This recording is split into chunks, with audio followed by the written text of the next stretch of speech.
আল্লাহ পাক যুগে যুগে নবী রাসূলদেরকে পাঠিয়েছিলেন একটাই উদ্দেশ্য, যে মানুষকে সতর্ক করা।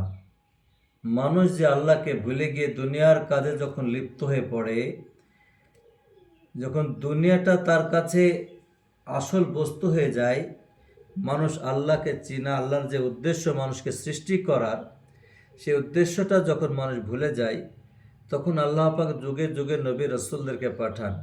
এরকমই হজরতে নূহ আলাইহিস সালামকে পাঠিয়েছিলেন। দুনিয়ার বুকে আল্লাহ পাক 1,24,000 নবী রাসূলদেরকে পাঠিয়েছিলেন। তার মধ্যে একজন ছিলেন নূহ আলাইহিস সালাম, যা হজরতে আদম আলাইহিস সালামের পরে প্রায় 1200 বছর পরে এনার দুনিয়াতে আগমন ঘটে। ইনি দীর্ঘ 950 বছর উনি দাওয়াতের কাজ করেছিলেন। কেউ কেউ বলেন যে না, উনি 950 বছর বেঁচে ছিলেন, তবে দাওয়াত দিয়েছিলেন 950 বছর, এটাই সঠিক রেওয়ায়েত। আজকে নূহ আলাইহিস সালামের ঘটনাটাই আমি বলবো। আউযু বিল্লাহি মিনাশ শাইতানির রাজীম। বিসমিল্লাহির রহমানির রহিম।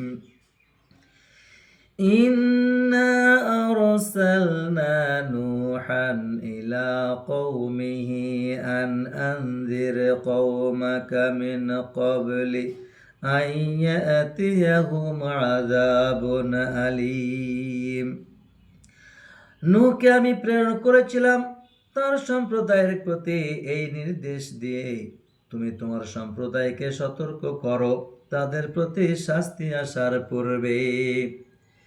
নূহ আলাইহিস সালামকে বললেন যে আমি তোমার প্রতি যে নির্দেশ দিয়েছি, অর্থাৎ তোমাকে রাসূল নবী করে পাঠিয়েছি, তোমার দায়িত্ব হলো মানুষকে সতর্ক করা। মানুষ আল্লাহকে ছেড়ে দিয়ে যখন বিভ্রান্তির পথে চলে গেছে, তাদেরকে সঠিক কথা বলে তাদেরকে আল্লাহর পথে ফিরিয়ে আনা। নূহ আলাইহিস সালাম তিনি দাওয়াতের কাজ শুরু করলেন। তিনি প্রথমে গিয়ে বললেন, ক্বালা ইয়া কওমি ইন্নী লাকুম নাযীরুম মুবিন। সে বলেছিল, হে আমার সম্প্রদায়, আমি তো তোমাদের জন্য স্পষ্ট সতর্ককারী। অর্থাৎ আমি তোমাদের জন্য আল্লাহ পাক রাসূল করে আমাকে তোমাদের কাছে পাঠিয়েছেন। অতএব তোমরা আমার কথা শুনে নাও, আমার কথা মেনে নাও। আনি ইবুদুল্লাহা ওয়াত্তাকুহু ওয়া আতিউন। এই বিষয়ে যে তোমরা আল্লাহর ইবাদত করো, তাকে ভয় করো এবং আমার আনুগত্য করো। তোমরা আল্লাহকে ভয় করো, তোমরা আল্লাহর ইবাদত করো, আর আমার কথা মতো তোমরা চলো, তাহলে তিনি তোমাদেরকে মাফ করে দেবেন। يغفر لكم من ذنوبكم ويؤخركم إلى أجل مسمى إن أجل الله إذا جاء لا يؤخر لو كنتم تعلمون। তিনি তোমাদের পাপ ক্ষমা করবেন এবং তিনি তোমাদেরকে অবকাশ দেবেন একটা নির্দিষ্ট কাল পর্যন্ত। নিশ্চয়ই যখন আল্লাহর দেওয়া সময় নির্ধারিত কাল এসে যাবে, তখন সেটা আর বিলম্বিত করা হবে না, যদি তোমরা এটা জানতে। অর্থাৎ তোমরা আল্লাহর কাছে ক্ষমা চাও, তিনি তোমাদেরকে ক্ষমা করে দেবেন, কিন্তু তোমাদের যখন মৃত্যুর ঘন্টা বেজে যাবে, তোমরা হাজার কাঁদলেও তোমাদেরকে কিন্তু সাড়া দেওয়া হবে না, তোমাদেরকে আর কোনোভাবেই সুযোগ করে দেওয়া হবে না। অন্যত্র আল্লাহ তাআলা বলেন, ওয়ালাকাদ আরসালনা নূহান ইলা কওমিহি আন ইন্নী লাকুম নাযীরুম মুবিন। আর আমি নূহকে তার কওমের নিকট রাসূল রূপে প্রেরণ করেছি। নূহ বলেছিল, আমি তোমাদের জন্য স্পষ্ট ভয় প্রদর্শনকারী। তোমাদের কাজ হলো আল্লাহ তা'বুদু ইল্লাল্লাহ, তোমরা আল্লাহ ছাড়া আর কারো ইবাদত করবে না। কারণ আমি যেটা দেখতে পাচ্ছি, তোমাদের সামনে এক ভীষণ যন্ত্রণাদায়ক শাস্তি তোমাদের সামনে নির্ধারণ রয়ে গেছে। অতএব তোমরা সতর্ক হয়ে যাও। ইন্নী আখাফু আলাইকুম আযাবা ইয়াউমিন আলীম। আমি তোমাদের ওপর এক ভীষণ যন্ত্রণাদায়ক দিনের শাস্তির আশঙ্কা করছি। তোমাদের ওপর সেই কিয়ামতের আযাব চলে আসবে। অতএব তোমাদের কাজ হলো তোমরা আল্লাহ ছাড়া আর কারো ইবাদত করো না। তখন নূহ আলাইহিস সালামের কওমের লোকেরা, কওমের নেতারা তাকে বলতে লাগলো, আম্মা নারাকা ইল্লা বাশারাম মিসলানা, আমরা তো তোমাকে আমাদের মতো একজন মানুষ দেখতে পাচ্ছি, আর তোমাকে ওইসব লোকেরাই অনুসরণ করছে যারা আমাদের মধ্যে নিতান্ত হীন ও ইতর শ্রেণীর লোক। তাদের কোনো চিন্তা ভাবনা নাই, কোনো চিন্তা ভাবনা না করে তোমার উপর বিশ্বাস করে তোমাকে মেনে নিয়েছে। আর তাদের কোনো আমাদের উপর শ্রেষ্ঠত্ব দেখছি না, বরং আমরা তোমাকে মিথ্যাবাদী বলে মনে করছি। নূহ আলাইহিস সালামের সঙ্গে তিনি একদিন নয়, 2 দিন নয়, 950 বছর তিনি দাওয়াতের কাজ শুরু করে দিতে লাগলেন। কিন্তু দিতে দিতে সামান্য কিছু সংখ্যক লোক ব্যতীত কেহই তার প্রতি ঈমান আনল না। নূহ আলাইহিস সালামের সঙ্গে তার কওমের লোকদের মধ্যে বাকবিতণ্ডা শুরু হয়ে গেল। নূহ আলাইহিস সালাম তাদেরকে সঠিক পথে আনার জন্য চেষ্টা করতে লাগলেন, কিন্তু তার কওমেরা ছিল বেকা, তারা কিন্তু সেটা বুঝতে চায় না। নূহ আলাইহিস সালামকে বিভিন্নভাবে তারা প্রশ্ন করতে লাগলো, বিভিন্নভাবে তারা সওয়াল জবাব করতে লাগলো।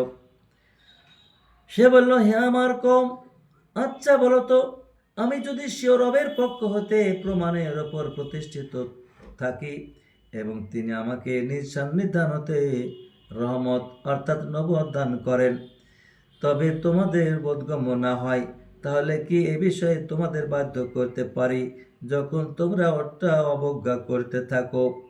তোমরা কি আমি কেমন করে বলতে পারবো আমি যে একজন নবী, আমি যে একজন রাসূল আল্লাহ তাআলা আমাকে করেছেন? এটা তোমাদের যদি বুঝে না আসে, আমি তোমাদেরকে কেমন করে জোর করতে পারি?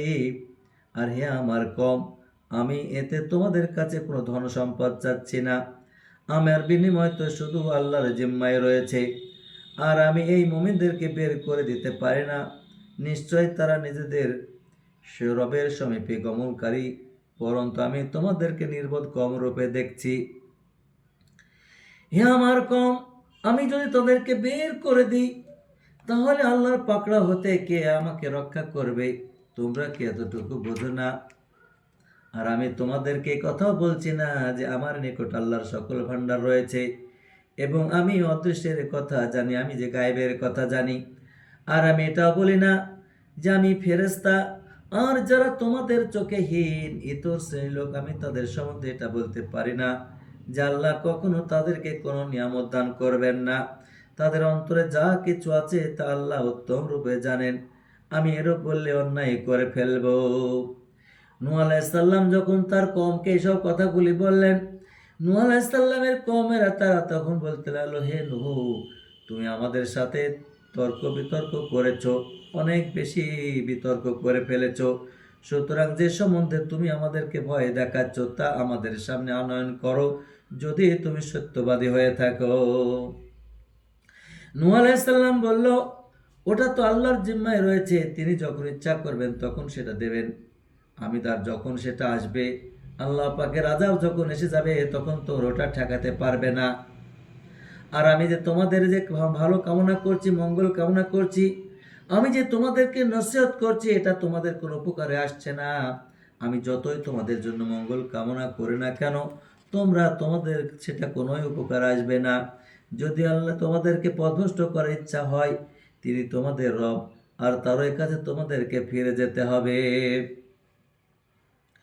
আর নূহের প্রতি ওহী অবতীর্ণ হলো, যারা ঈমান এনেছে তারা ছাড়া তোমার কওম হতে আর কেহ ঈমান আনবে না।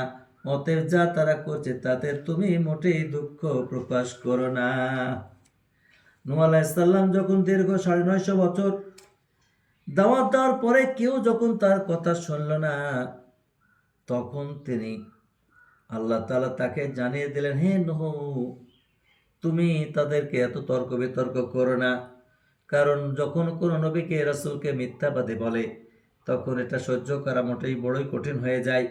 নূহ আলাইহিস সালামও তিনি বড় কষ্ট পেলেন। আল্লাহ তাআলা তাকে সান্ত্বনা দিয়ে বললেন, হে নূহ, আর তোমার কওমের কেউ ঈমান আনবে না, অতএব তুমি তাদের প্রতি আর কোনো রকম চিন্তা ভাবনা করো না। তখন তিনি নূহ আলাইহিস সালাম আল্লাহ তাআলাকে এবার তিনি দোয়ার মাধ্যমে বলতে লাগলেন, ক্বালা রব্বি ইন্নী দাআউতু কওমি লাইলান ওয়া নাহারা। নূহ আলাইহিস সালাম বলেন, হে আমার রব, আমি তো আমার সম্প্রদায়কে দিন রাত আহ্বান করেছি, রাতের পর রাত, দিনের পর দিন আমি তাদের প্রতি মেহনত করেছি, তাদেরকে দাওয়াত দিয়েছি। ফালাম ইয়াজিদহুম দুআই ইল্লা ফিরারা। কিন্তু আমার আহ্বান, আমার দাওয়াত তাদের পলায়নকেই বৃদ্ধি করেছে। আমি যখনই তাদেরকে দাওয়াত দিতে যাই, তখনও তারা আমাকে দেখে পালিয়ে যায়। এটাই হয়েছে, কিন্তু আমার দাওয়াত গ্রহণ করা তো দূরের কথা। وإني كلما دعوتهم لتغفر لهم جعلوا أصابعهم في آذانهم واستغشوا ثيابهم وأصروا واستكبروا استكبارا। আমি যখন তাদের আহ্বান করি যাতে তুমি তাদেরকে ক্ষমা করো, তারা কানে আঙ্গুল দেয়, নিজেদেরকে বস্ত্র দ্বারা ঢেকে নেয় এবং জিদ করতে থাকে, এবং তারা অতিশয় অধ্যত্ব প্রকাশ করে। তারা আমাকে দেখলে আমার কথা শুনতে চায় না।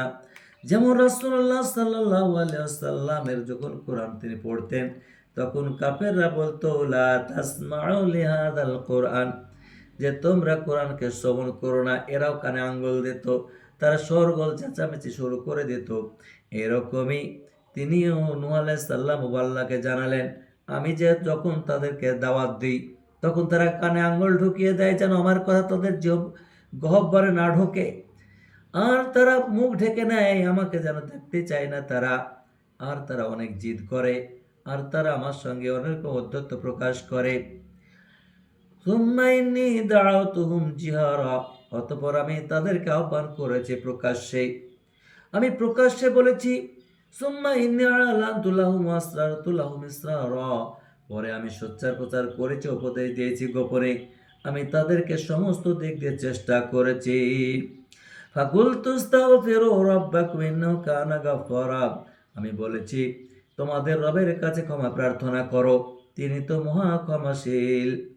তোমরা যদি আল্লাহর কাছে চাও, ক্ষমা চাও, তিনি ক্ষমা করে দেবেন, এবং তিনি তোমাদের জন্য প্রচুর পরিমাণে বৃষ্টিপাত ঘটাবেন, তোমাদের জন্য তোমাদের ধন সম্পদকে বাড়িয়ে দেবেন, তোমাদের সন্তান সন্ততি বাড়িয়ে দেবেন, এবং তোমাদের জন্য নদ নদী প্রবাহিত করে দেবেন, বাগ বাগিচাও তিনি তোমাদের জন্য সৃষ্টি করে দেবেন।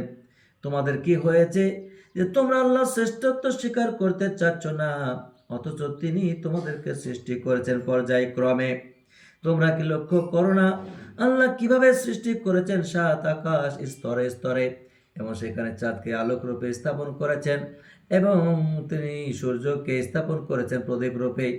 তিনি তোমাদেরকে সৃষ্টি করেছেন মাটি হতে, অর্থাৎ মানুষকে তো তিনি মাটি থেকে সৃষ্টি করেছেন। নূহ আলাইহিস সালাম এই কথাগুলি আল্লাহকে জানাচ্ছেন যে আমি তাদেরকে এইভাবে উপদেশ দিয়েছি, অতঃপর তাতে তিনি তোমাদের প্রত্যাবর্তন করবেন, তোমাদের কাছে তাদের কাছে ফিরে যেতে হবে, তোমাদেরকে পুনরায় আবার জীবিত করা হবে, এবং তোমাদের জন্য আল্লাহ তাআলা ভূমিকে বিস্তীর্ণভাবে তৈরি করেছেন যাতে তোমরা চলাফেরা করতে পারো। নূহ বলেছিল, হে আমার রব, আমার সম্প্রদায় তো আমাকে অমান্য করেছে এবং অনুসরণ করেছে এমন লোকের যার ধন সম্পদ সন্তান সন্ততি তার ক্ষতি ব্যতীত তার কিছুই বৃদ্ধি করে না। অর্থাৎ নূহ আলাইহিস সালামের তিনি আল্লাহকে বললেন যে আমার কথা তারা শোনে না, তাদের নেতার কথাগুলো শোনে, যারা তাদের ধন সম্পদ তাদের ক্ষতি ছাড়া, তাদের সন্তান সন্ততি তাদের ক্ষতি ছাড়া আর অন্য কিছু করে না, এবং তাতেই তারা সন্তুষ্ট থাকেনি, বরঞ্চ আমার বিরুদ্ধে তারা ভয়ানক ষড়যন্ত্র করেছে। এবং তার নেতারা বলেছে, তোমরা কখনো আমাদের দেবদেবীদেরকে পরিত্যাগ করো না, আওয়াদ সোয়াগুস নাসার, এদেরকে তোমরা কখনো পরিত্যাগ করো না। তারা অনেকে বিভ্রান্ত করেছে, সুতরাং জালেমদের বিভ্রান্ত ব্যতীত আর কিছুই বৃদ্ধি করে না। তারা লোককে বিভিন্নভাবে বিভিন্ন কথা দ্বারা ভাঙাচ্ছে। আমি যেমন তাদেরকে দাওয়াত দিচ্ছি, ঠিক তাদের নেতারাও ঠিক অনুরূপভাবে তাদেরকে দাওয়াত দিয়ে তাদের পথে টিকিয়ে রাখার চেষ্টা করছে।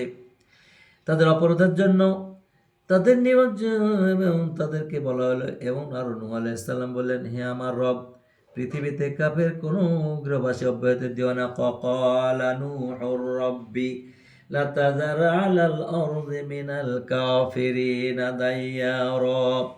নূহ বলেছিল, হে আমার রব, পৃথিবীতে কোনো কাফের গৃহবাসীকে তুমি অব্যাহতি দিও না, কাউকে তুমি ছেড়ে দিও না। ইন্নাকা ইনতাযারহুম ইউদিল্লু ইবাদাকা ওয়ালা ইয়ালিদু ইল্লা ফাজিরান কাফফারা। তুমি তাদেরকে অব্যাহতি দিলে তারা তোমার বান্দাদেরকে বিভ্রান্ত করবে এবং জন্ম দিতে থাকবে কেবল দুষ্কৃতিকারী কাফের। আর তিনি বললেন, হে আমার রব, তুমি ক্ষমা করো আমাকে, আমার মাতা পিতাকে। রব্বি গফিরলি ওয়ালি ওয়ালিদাইয়া ওয়ালিমান দাখালা বাইতিয়া মুমিনান ওয়ালিল মুমিনিনা ওয়াল মুমিনাতি ওয়ালা তাজিদিজ যালিমিনা ইল্লা তাবারা। হে আমার রব, তুমি ক্ষমা করো আমাকে এবং আমার মাতা পিতাকে এবং যারা মুমিন হয়ে আমার গৃহে প্রবেশ করে তাদেরকে, এবং মুমিন পুরুষ ও মুমিন নারীদেরকে, আর জালিমদের শুধুই ধ্বংস বৃদ্ধি করো।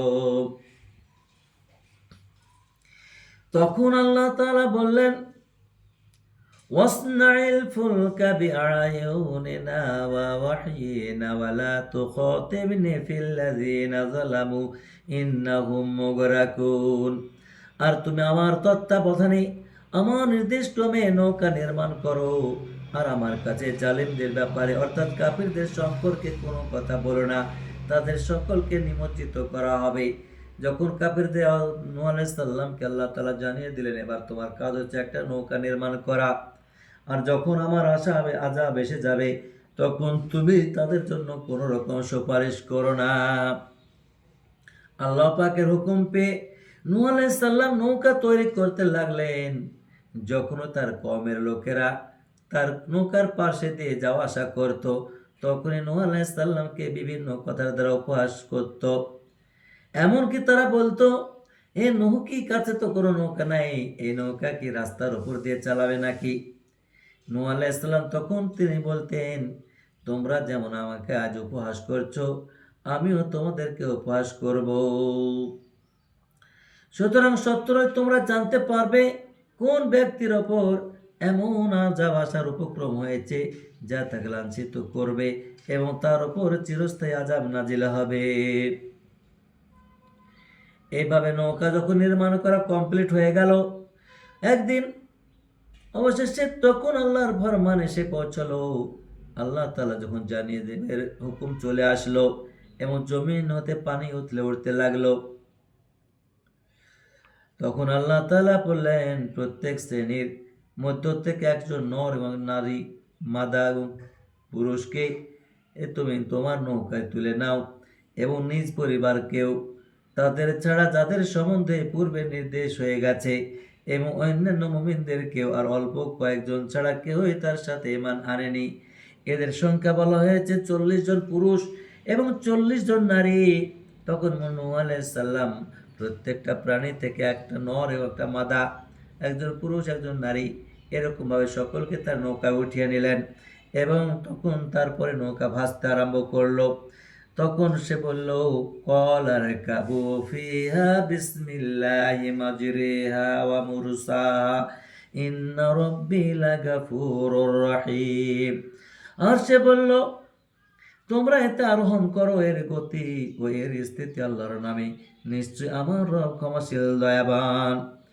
আর সেই নৌকাটি তাদেরকে নিয়ে এক বিশাল পার্বত্য তুল্য তরঙ্গের মধ্যে, বিশাল উঁচুর পানির মধ্যে চলতে লাগলো। এমন তো অবস্থায় নূহ আলাইহিস সালাম দেখতে পেলেন তার একটি পুত্র যে ঈমান আনে নাই, এবং সে তখন পানিতে হাবুডুবু খেলছে, সাঁতরাচ্ছে। এমন অবস্থায় নূহ আলাইহিস সালাম তাকে দেখে তাকে ডাক দিল, বলল, হে আমার পুত্র, হে আমার পুত্র, তুমি আমার দিকে এসো বলে তিনি ডাকতে লাগলেন, আমাদের সাথে সর হয়ে যাও, তুমি কাফেরদের সাথে থেকো না। কিন্তু তার পুত্র তার কথায় সাড়া না দিয়ে সে বলল, আমি এখনই কোনো পাহাড়ে আশ্রয় গ্রহণ করব যেখানে আমাকে পানি থেকে রক্ষা করবে। নূহ আলাইহিস সালাম বললেন, আজ আল্লাহর শাস্তি হতে কেউ রক্ষাকারী নাই, কেউ তোমাকে বাঁচাতে পারবে না, তুমি যে পাহাড়ের কথা বলছো, পাহাড় তোমাকে বাঁচাতে পারবে না, তবে তিনি যাকে দয়া করবেন সে ছাড়া। তখন এমত অবস্থায় তাদের মধ্যে একটা অন্তরালের মধ্যে একটা সময় একটা তরঙ্গ এলো, একটা ঢেউ এসে গেল, আর সে ঢেউয়ের মধ্যে তার সন্তান ডুবে মরে গেল, হারিয়ে গেল কোথায়। আল্লাহ পাকের পক্ষ থেকে আদেশ হলো, এবার যখন সমস্ত কাফেররা ধ্বংস হয়ে গেল, নিঃশেষ হয়ে গেল, তখন আল্লাহ তাআলা এবার আদেশ করলেন জমিনকে, হে জমিন তুমি পানি শুষে নাও। আসমানকে বললেন পানি থেমে যাও, আসমানে পানি থেমে গেল, জমিন পানি শুষে নিল। এই ঘটনার পরিসমাপ্তি হলো। তখন নৌকাটি একটি পাহাড়ে গিয়ে লাগলো, জুদি নামক পাহাড়ে এসে থামলো, আর বলা হলো অন্যায়কারীরা আল্লাহর রহমত হতে দূরে, অন্যায়কারীরা কখনো আল্লাহর রহমতের মধ্যে থাকে না। আর নূহ আলাইহিস সালাম তার রবকে ডাকলো এবং বলল, হে আমার রব, আমার এই পুত্রটি আমার পরিবার বর্গের অন্তর্ভুক্ত, আর আপনার ওয়াদা সম্পূর্ণ সত্য। আপনি তো ওয়াদা করেছিলেন যে আমার পরিবারকে আপনি মুক্ত রাখবেন।